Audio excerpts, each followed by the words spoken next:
I live right by the Fushimi Inari Shrine. I've had a relation with this shrine since I was a child. Because of that, I felt that I was always protected, as if it's my guardian angel.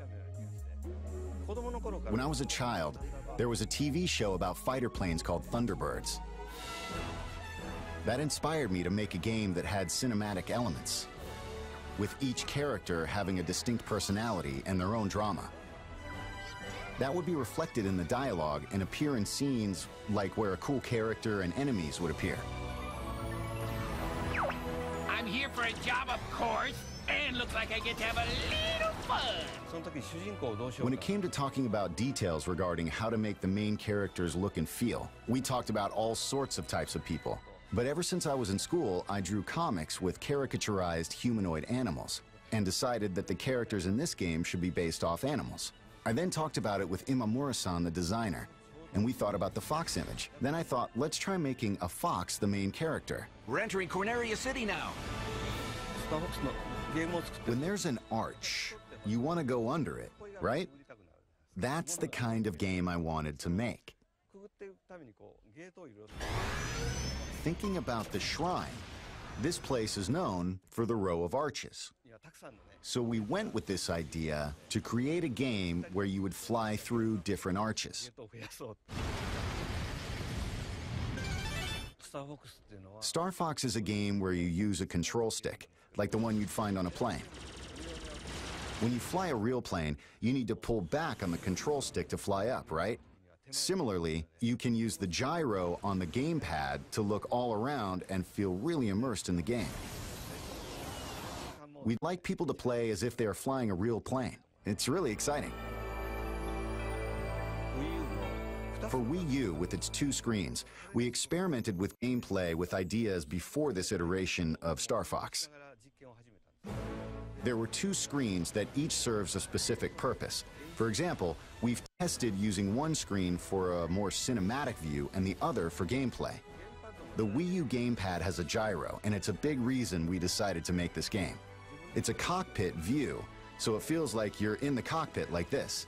You can aim by moving the gamepad around. In the other Star Fox games, you play by controlling your plane in third person on one screen. This time, the game world is shown on the TV and you can focus in to aim on the gamepad. By using 2 screens, you can see yourself flying in third person on the TV while shooting down at the enemies below you from the cockpit view on the gamepad. You can be really immersed in the experience, so that's something I hope people can check out. On the Nintendo 64 system, you had to use a lot of buttons. But now, with the Wii U gamepad, you can use 2 sticks to do things like speed up and flip around. There's only 1 button to fire all the different weapons. So there are 4 buttons left, and with that, we thought, why not use these buttons to make the R-Wing transform? And let's use 1 button to do flips and the other for U-turn. The R-Wing transforming into a walker, that was in Star Fox 2. But since that game didn't make it out, I'm glad we were able to have it appear.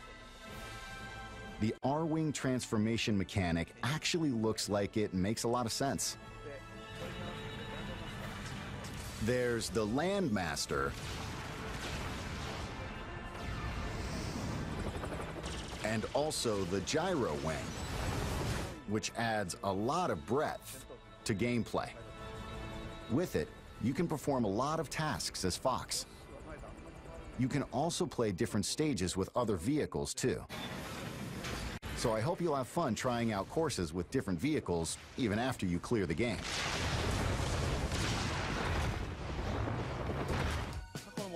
We've rebuilt the game using ideas from the past, but it's not a Part 4 or Part 5.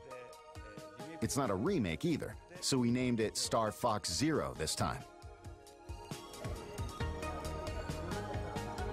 The subtitle Zero was taken from how the kanji character looks in calligraphy. Star Fox is based off of the Japanese culture that inspired me, so I wanted people around the world to see this cool kanji character in the logo. When I saw it, it reminded me of a foxtail, We wrote the character with a brush and added the logo. It looks cool.